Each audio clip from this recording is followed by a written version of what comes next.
नमस्कार सम्पूर्णमा। आजको हाम्रो यात्रा रहेको छ चालिससम्मको र हामी त्यहाँ किन जाँदैछौँ भन्ने कुरा चाहिँ यहाँहरू भिडियो हेर्दै जानुभयो थाहा पाउनुहुनेछ। धन्यवाद। अब हामी जहाँ होटल द्वारिकाको होटल रहेको छ।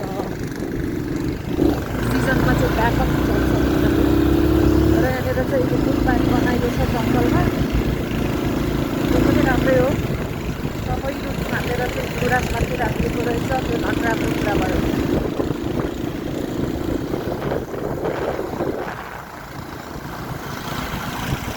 मनोआएको चाहिँ निकै नै भएको रहेछ। यता यो विन्टरमा पनि आइएन। उयो घरमा बसिसकेछ। यो चाहिँ थिएन पहिला आउँदाखेरि। तिमी आएको छौ यो भनेपछि यो पनि होटल भने होला है। अब यो राम्रो राम्रो डाँडाहरू अब घर सर्नु भनेर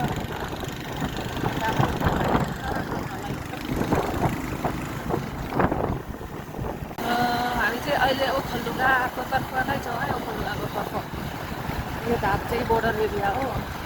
बोर्डरमा पुग्नै आँट्यो भन्दाखेरि बोर्डरमा नपुगिकन रोक्यो भाइहरूले।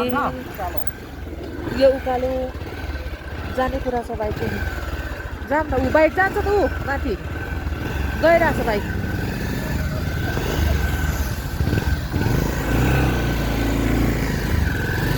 गयो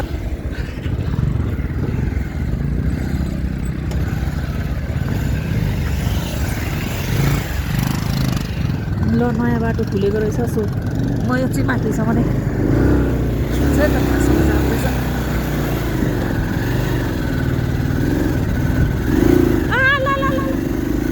हँसाले त्यो बहिनीले मोबाइल झन्डै समाते फेरि। ऊ यहाँ घटल्याक हुँदाखेरि होला।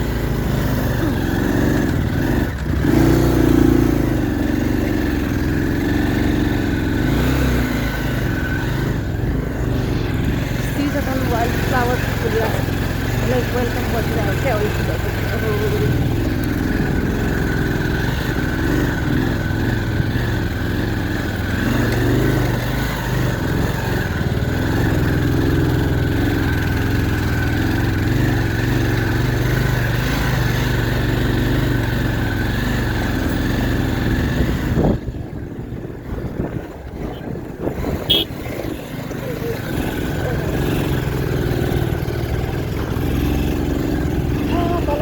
बाटो चाहिँ हामी सोलु सल्लेरी जाने बाटो।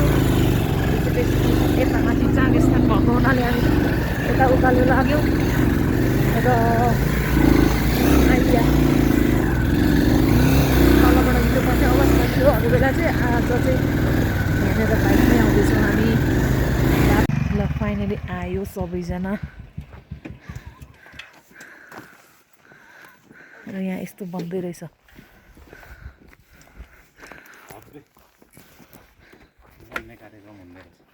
रहेछ।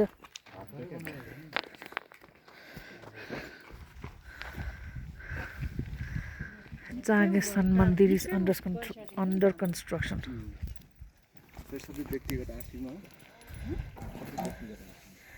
को स्पोन्सर? व्यक्तिगत कसको? ए कलेक्सन। आज हामी कतिजना आयौँ? आज 14जना। 14जना। आज आउने त अनप्लानै होला नि होइन कि प्लान हो? 7वटा बाइक भयो नि त। 5जना हामी 6वटा बाइक 5वटा बाइक होइन, दुईटा बाइक आउने बाइक। प्लान हो भने धेरैजना आउँथ्यो होला होइन? प्लान त गर्ने भनेर नै भने। अब अर्कोचोटि चाहिँ अब धेरै होइन 20-30जना चाहिँ 27जना चाहिँ प्रोग्रामै गर्छ। यो प्लान चाहिँ अस्ति 18 गते पनि थियो होइन? 18 गते त क्यान्सल भएको थियो। वैशाख 18 गते क्यान्सल भएर हुँदा आज फेरि यतिजना कति 14जना चाहिँ हामी आइपुग्यौँ होइन।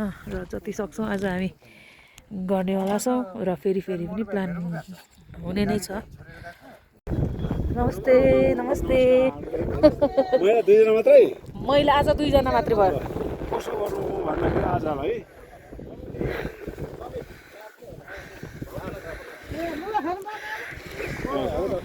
लुगा लाउन त्यहाँ फोटो हामी पनि हजुर रेडी भएर आउँछौँ है हामी फोटो पनि खिचौँ ल मलाई ट्रिपल एक्सल हो ल यो टी सर्ट चाहिँ स्पोन्सर बाई हाम्रो ईश्वर भाइ एकेए ईश्वरे मिलन चोकबाट र उहाँको हालको बसोबास चाहिँ युकेमा रहेको छ। अब हामी यो लगाएर चाहिँ काम गर्दैछौँ फटाफट। खै के हो हामी त यहाँ आगो चिलाइसक्यो ल सबैजना यता आउनु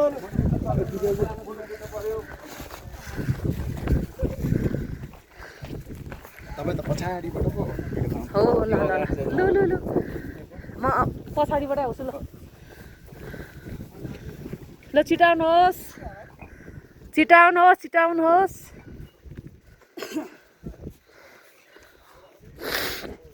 हामी चाहिँ सहयोग गर्न लागिरहेको छौँ है युवा एकता क्लबको तर्फबाट भन्नुहोस् है।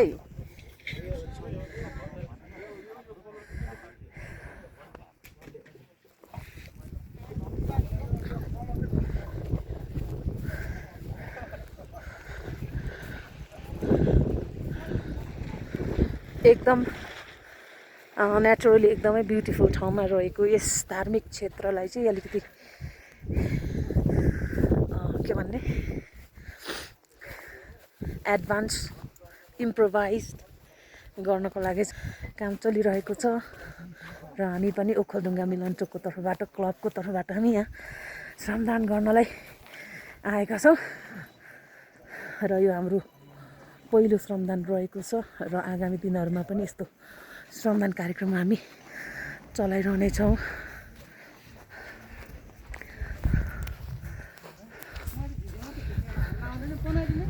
हजुर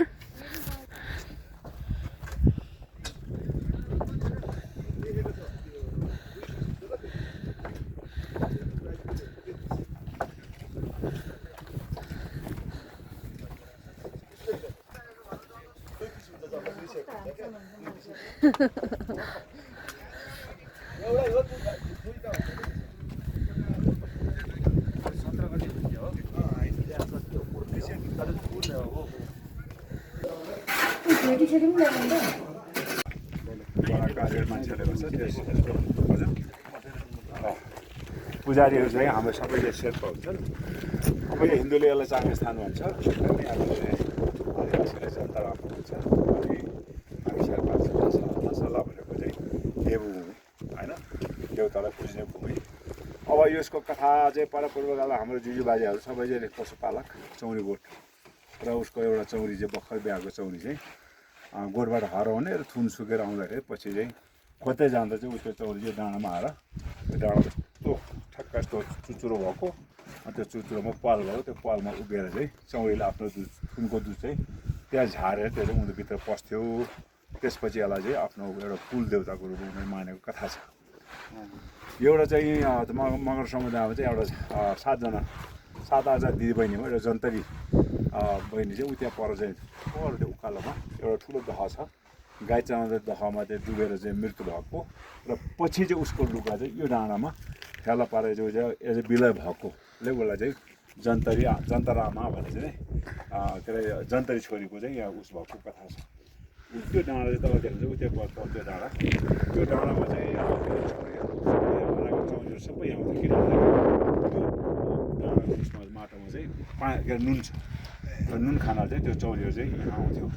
र यो के अरे मन्दिर निर्माणमा सोलुदुर्ग नगरपालिकालाई 7,50,000 दियो, अनि त्यसपछि सिद्धिचौरले 4 लाख दियो, अनि हाम्रो प्रदेश सरकारबाट चाहिँ 8,40,000 रुपियाँ दाम दियो। त्यसबाहेक हामीले जान्दै जाँदा अहिलेसम्ममा यहाँ चाहिँ 60 देखि 70 लाख हामी खर्च गरेर हुनुपर्छ, हिसाब गर्नु बाँकी छ। र बाँकी सबैजना के अरे हाम्रो आफ्नै शुभेच्छुकहरूबाट होइन, विशेष गरी चाहिँ ओखलढुङ्गा, केरुङ, जन्तरखानी, टापटिङ, गोडा लगायतका अन्य समुदायहरूले यहाँ सहयोग गर्नुभएको छ। र दुईटैको सिमाना हजुर दुईटैको सिमाना यो चाहिँ के अरे सोलुमै पर्छ, सोलुमै पर्छ। यो बाटोदेखि तल ओखलढुङ्गाको सिमाना हो, यो बाटोदेखि माथि चाहिँ सोलुको सिमाना, यहाँदेखि उता चाहिँ सल्यान, यहाँदेखि उता चाहिँ सल्यान। र यो भन्दाखेरि ठ्याक्क एभरेजको टुप्पो जस्तो सुई चढेपछि माथि पुगेपछि ठक्क फोटो खिच्यो अनि बस्ने ठाउँ पनि छैन उम्रिने ठाउँ पनि छैन त्यहाँबाट मान्छे खुइ चाहिँ सबै भागेर जाने कि अनि त्यो अवस्थालाई मध्यनजर राखेर अब चाहिँ तपाईँले यहाँ तपाईँ देख्नुभयो नि अब होइन अब यहाँ त ऊ त्यो खेतीमा सुई लान लाग्यो 250,000 मान्छे अट्छ अब यो चौरमा पुसमाघमा बदाम खाएर चाहिँ टुडिखेलमा जस्तो घाम तापेर बसेको यही माथि पनि हामी बुढाबुढीलाई पानी परेन ऊ त्यो माथि उभिएको हुन्छ नि सबै ठाउँमा चाहिँ पुरा टेन्ट राखेर पानी पऱ्यो असार साउनमा चाहिँ जाँगे बुझाउनु हुन्छ त्यो बेलामा चाहिँ पानी पर्दा मान्छे कोही पनि छेउमा बस्नु आउनु भने चाहिँ टेन्टको व्यवस्था गर्ने अब मान्छे झोस् आएर 1-2 घन्टा अब इच्छा सबै पसल गर्न हामीले छुट्याइदिएको छौँ अब रेस्टुरेन्ट लाइन छुट्याइदिएको छौँ जो चाडपर्वमा मान्छेले यहाँ आएर रमाइलो गर्न सक्छ हामीले सिधै यसमा हाम्रो चाहिँ श्रमदानको रूपमा चाहिँ हाम्रो तल फाडेको महिला श्रमहरू 2 पल्ट एकचोटि घाँसो बनाउनु भयो सेकेन्डचोटि सरसफाइ गरेर आउनुभयो र अब अहिले तपाईँहरू चाहिँ हाम्रो के अरे युवा एकता क्लब उहाँहरूले धेरै पहिलादेखि चाहिँ प्रयत्न गर्नुभएको र उहाँहरू आउँछु भन्ने दिन फेरि हामी सबै यहाँ पैसा पुगेन 60-70 लाख हामी सक्यो ऋणपान गर्दाखेरि अझै पैसा चाहिँ पुगेन भने फेरि हामी 7 दिन काठमाडौँ गएर जाँदै हामीले 17-18 लाख रुपियाँ उठाएर फेरि फर्केको छौँ अब फेरि पुगेर फेरि जानुपर्छ अहिले 20-25 जना लिस्टमा छ तपाईँहरू आइदिनु भयो तपाईँहरूको साथ सहयोग चाहिँ आज हामीले के धेरै लामो छैन यो इँटाको टुक्रा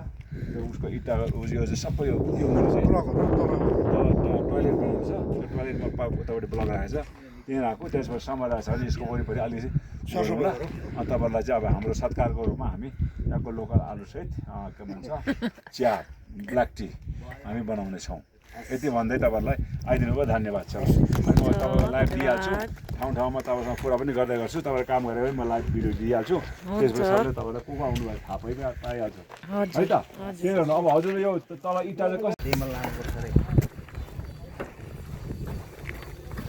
तपाईँ हातमा लाने ठुकेर म लैजाउँ म पनि बोक्छु खिच्नु मात्रै म चाहिँ नबोक्नु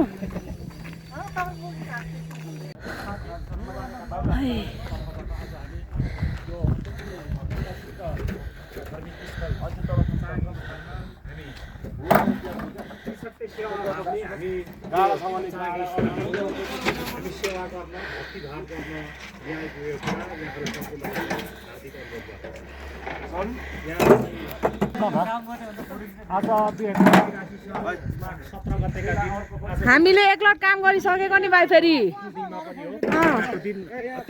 भर्खर आएर उ नगरौँ न हामीले एकचोटि काम गरिसकेको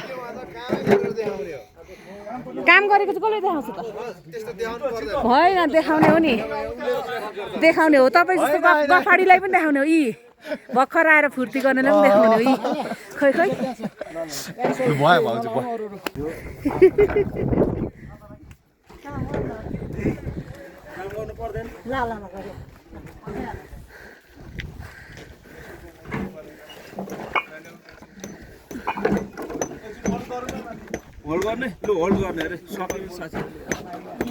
ल होल्ड हामी त फेरि फास्ट हो नि त फेरि गरेपछि त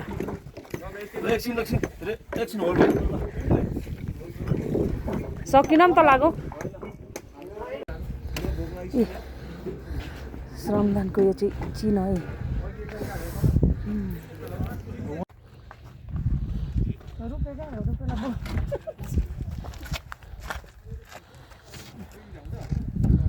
खोइ झाडु रहेन बढाउँदै पनि जान्छ यो है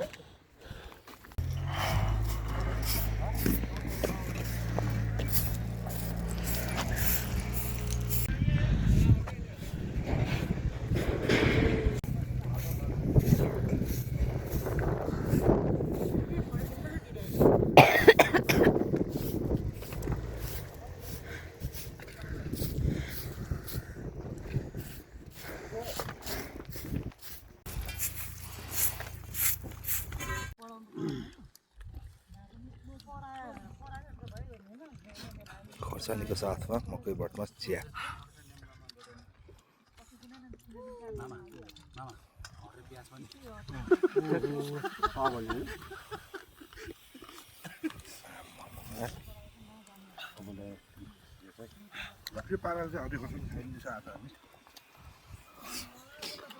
मकै पनि अब कालो गाईको दुध चाहिँ राम्रो पर्ने हो हाम्रो टोलको अब माटो उठाउने पालो आएर त ढुङ्गा इँटा बोकिसक्यो जस्टम बोकिसक्यो प्लाइ बोकिसक्यो अब माटो उठाउने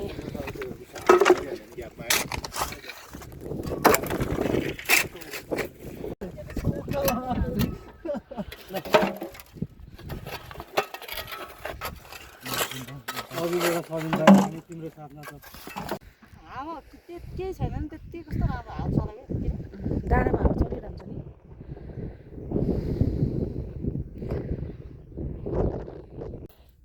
यहाँ यस प्रकारको भुइँ फुल पनि फुलेको छ यता चौरभरि ठुल्ठुलो नताक्ने केटा आलुको ससानो मिठो